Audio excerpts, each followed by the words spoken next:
एक युवक ने शादी के कुछ साल बाद पिता से कहा कि वह विदेश जाकर व्यापार करना चाहता है। पिता ने उसकी मंजूरी दे दी। युवक अपने माँ बाप और गर्भवती पत्नी को छोड़कर व्यापार करने विदेश चला गया। उसने विदेश में कड़ी मेहनत की और धन कमाया और वह बहुत अमीर सेठ बन गया।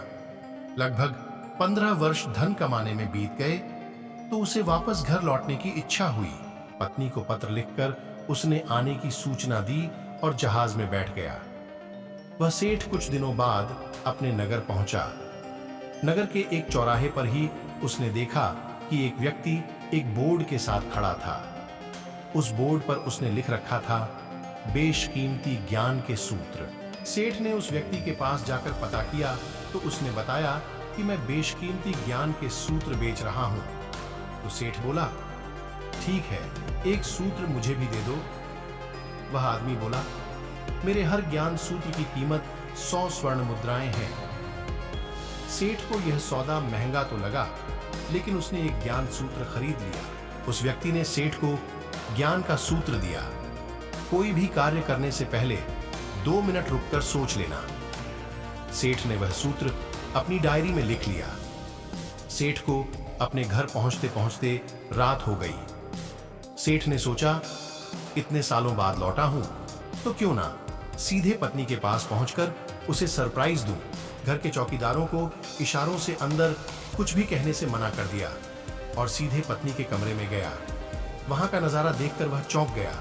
उसने देखा कि उसकी पत्नी के साथ एक युवक सोया हुआ था। यह देखकर सेठ गुस्से से आग बबूला हो गया।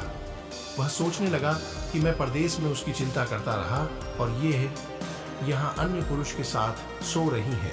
आज मैं इन दोनों को जिंदा नहीं छोड़ूंगा। वह गुस्से से अपनी तलवार निकालकर दोनों पर वार करने ही जा रहा था।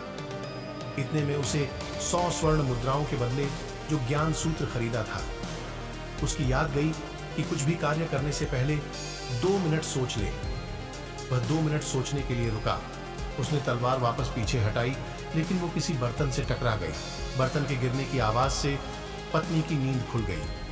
आंख खोलते ही उसने अपने सामने अपने पति को देखा तो वह बहुत खुश हो गई और बोली, आपके बिना जीवन सुना सुना था।